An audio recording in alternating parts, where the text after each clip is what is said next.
It's really broken. But you might say, okay, well, that's okay, but in order to take advantage of this, I have to actually communicate wirelessly with my router. And in order to do that, I basically have to be sitting in your parking lot or in your driveway, using your wireless router. And so I really trust my neighbors, and they're the only ones that are really going to come around to infect my router, so I'm safe. I don't need to worry about it. I live in a good neighborhood, and my neighbors don't really know what they're doing security-wise or attack-wise, so I'm safe. So I've got the security principle of, you've got security through good neighbors. You might hope to rely on that. So then we said, okay, well that's fair, but what if someone wrote malware to spread over the wireless connection? Okay, so if you have one of these home wireless routers, even though with the default software it's not easy to do, you can actually configure it as a client. So it can actually connect as if it was the laptop to someone else's router. So once you've done that, if you have malware on a router, it can connect to someone else's router and try and infect it. So namely, you can imagine your router gets infected, and now it looks at your neighbor's routers and tries to infect them. And then if you have something like that, you might say, well, how far can it get spread, which is one of the questions we're going to look at. And you might start to worry because you realize this is going to be an infection vector that's very hard to detect. Okay, again, we said nothing's looking at these wireless devices, these routers, to check, to scan for malware or viruses. And the other common place that we look or we scan for bad things on the internet is on the backbone, right? AT&T and these companies are constantly looking at different traffic going through their nets, looking for different new forms of malware. There's honeypots, etc. And so we might detect it there. Well, now you've got something jumping wireless router to wireless router. It's never going to go over the two places we're looking. So, okay, I can't. They told me to use the mouse to point, but it's not clear to me if I use the mouse. Can you see that? Oh, okay. It'll get recorded this way. So here's the idea, right? You've got this infected remote access point, your router, and it's broadcasting, and you can see here, can you see the two buildings? It's not as dark as maybe it should be. It can hop from one building to another building and infect this wireless access point. And then it can infect this wireless access point. So even though this router might be too far away to talk to this router, it doesn't matter because it can hop through other vulnerable routers along the way.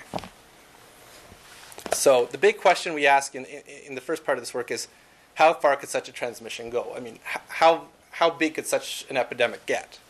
So obviously, if you're sitting in the middle of a cornfield in Indiana, it's not going very far, right? You've got a little farmhouse, no neighbors for a few acres, you're probably safe. On the other hand, if you're in downtown Chicago or New York, or maybe even West Lafayette, okay, there's a lot of routers around, and each router can see a lot of other routers.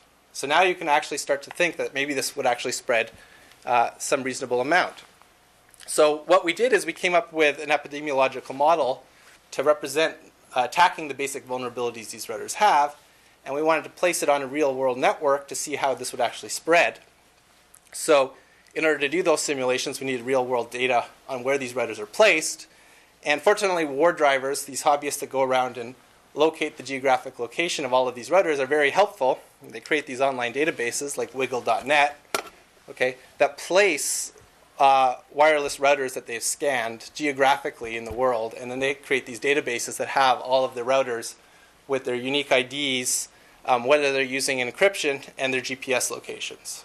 Okay, so if you look at this map here, this is a map of every dot on this map, except for the states, the clear borders of the states, corresponds to a router.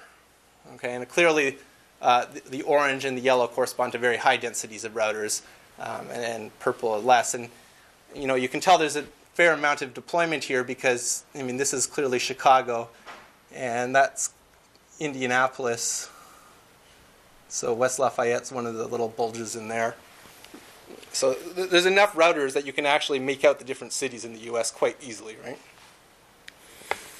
So what we did is we went online and we collected the data from these databases.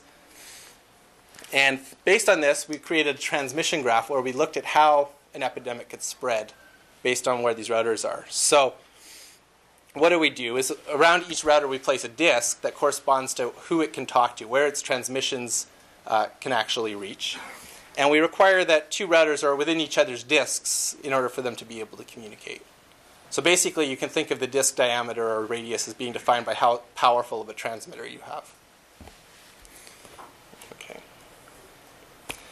So then the next question you should say is, well, how far should these things transmit? Now, in practice, all these routers transmit varying degrees, and it's not just dictated by the transmission strength, but it's also dictated by interference of other routers, of things like concrete walls. If you have one at home, you know what you're dealing with as you set it up. Some places in your house you've got a great signal, other places in your house you've got a bad signal. But basically what we did is we went to some rule of thumb estimates. I can't remember the name of the... 802.11 Wireless Networking by Matthew Gast. It's one of these O'Reilly books. You know, they're saying, okay, if you're setting up your network, here's some rule of thumb measurements to set up your network to get full coverage. And so they sort of propose 4 different types of environments where you get different ranges. So you get this closed office, 15 to 18 meters, open office, 27 meters, large rooms, 45 meters, and outdoors, 91 meters. Okay. Now, what we did is we sort of focused in on 45 meters. We actually have done simulations for a lot of these different lengths, but for most of the rest of the talk, we're going to be using 45 meters. And why is that? Well, one, we didn't care about how fast the bandwidth, how fast the connection was. It wasn't a big part of our problem as far as we were worried about propagation of this malware. Okay, so this seemed to be, based on our measurements in the field, a reasonable diameter in a lot of environments. But okay. So the next thing we needed to do is figure out which part of the networks an epidemic could spread to and from. And so you can imagine you have a graph here with a bunch of routers placed on the plane like this. Okay. What we wanted to do is we wanted to find the largest component of connected routers. From graph theory, this is called the giant component. Okay, which basically is, if an epidemic spread in the giant component, it can spread to the largest number of routers without being seeded again. So in this graph, you can imagine you've got a router on the left side here, and that's its transmission radius. The other 2 routers are within it, so it connects to both of those routers, right? On the other hand, on the other side, we can also make the connection of the graph, looking at which routers can communicate with which routers. Okay. So what we've got is if you had a contagion that was seeded on the right-hand side, it could only spread to 3 routers. On the other hand, if it was seeded on the left-hand side, it could spread to 6 routers. So if you're only going to seed one place, you clearly want to seed on the left-hand side versus the right-hand side, right? So what you want to do is once you've established where all of these different routers are, you want to establish the giant component to figure out how far infecting one PC could really go. Okay, so you can't infect from one side of the graph to the other, so we just throw away the other half. So that's not to say the other half couldn't be infected. It just means that you'd have to do more effort to infect different parts of the plane.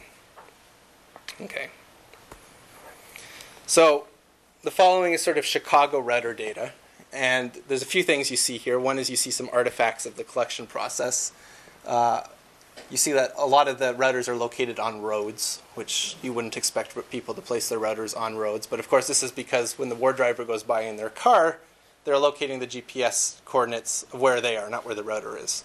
So in practice, what we do is we take this data and we actually perturb it in small little circles to simulate the fact that the routers aren't actually on the road. But it turns out this doesn't affect our results at all, and if you don't perturb them, you get the same sort of epidemics.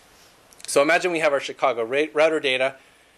We can see that probably where the greatest density of routers is in the middle is where you're going to see the connected component that's the largest. Okay. And so if we zoom in on it, we can look at the different giant components you get for different transmission radii. I have a question. Yeah. There were some dots in the lake. Yeah. So. Okay. So. I'm just curious. No. It's a fair question. We're curious too. So we did some data cleaning on this, getting rid of things like dots in the lake. There's actually one location in Chicago where when we look at it in Google Maps, it seems to be a house, and yet it's got 200 routers in it. What we did is we looked at the data, and this is collected data by volunteers that aren't necessarily looking for you know,